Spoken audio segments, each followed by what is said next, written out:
What's up, everyone? Welcome to Power Play with CJ. Again, congratulations to the Los Angeles Kings for bringing the Stanley Cup to Southern California for the second time in half a decade.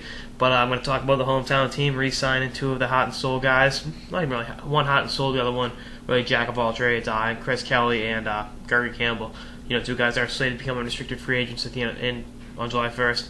And keeping Kelly back in the fold with a $12 million deal over 4 years, and Campbell for 4.8 over the next 3. I really like the deal. It keeps that core nucleus together. Gives them some of the best strength down the middle. Patrice Bergeron, David Krejci, to go along with Kelly and Campbell, both returners. I'll start with Kelly, coming over from the Ottawa Senators in a trade for a second-round pick last year, being pretty key contributor to the Stanley Cup championship team last year. And this year, in his first 20-goal season in the NHL, in his first full years with the Bruins, and was a plus 33. And just did everything right. Had 56 block shots, 79 hits, and like I said, 39 points, and 20 goals, 19 assists. Very efficient numbers. Just what you want in a guy. Kills penalties, can help out in the second power play unit, and just a good all-around hockey player. Good to keep him back in the fold. I think he would have made about 3.5 in the open market, to be totally honest with you. Not a whole lot of forwards there. He's 32, so a little bit. He'll be 32, and on November 11th. So not a whole. Not exactly a young buck, but definitely a guy that can be a key part of your team going forward. I think he will be. I think that depth down the middle definitely helps him. And with Campbell, obviously coming over the Nathan Horton trade from Florida for First and Wideman. First year in Boston was outstanding. Had 13 goals, plus 11, 93 PIMs. Key part of, like I said, the grind-out attitude that Stanley Cup team had in 2011. This year, not so much. Only 8 goals in 78 games. Not exactly lighting it up like he did last year. Not that he really lit it up. Shooting percentage was down. Shots on goal were down. Hits were down. Block shots were actually up in 2 fewer games. But penalty minutes were down.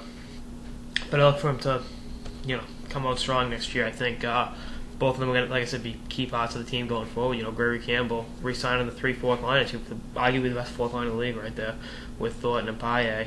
Can do a number of different things, and I think Campbell's going to be a key part of the future on that fourth line. I think eventually Kelly, I'd rather have him re-signed, and then later on give the Jared Knights, Ryan Spooners of the world an opportunity to break in the lineup, as opposed to forcing them in next year. And I think both of them are even tradable contracts. If Jared Knight turns out to be, ready ahead of schedule, I think he can flip Kelly or whatnot. I think next year the forwards are all set. You get that if Horton comes back healthy, that first line's intact. Bergeron, Sagan, and Marsh on your second line, or 1A line, whatever you want to call it. And the third line, I think you put, let Ralston walk. He's a little bit older. You put Caron up there with Kelly and Peverley, and then you keep the fourth line attack. You got pretty much the same team you did last year. And in terms of defensemen, I'd re-sign Motto, let Corvo walk, then have Dougie Hamilton on the team next year. We'll talk more about that as the offseason goes on. But bottom line, I like both deals. This team is built to last, and hopefully they get Sagan locked up early so they can focus on bringing some new guys. Sagan is not restricted until next season, but they can re-sign him as of July 1st. So hopefully get it done. So I got this episode of the Power Play with CJ on the Bruins re-signing Gregory Campbell and Chris Kelly. Stay tuned for more episodes throughout the offseason and beyond. Later, guys.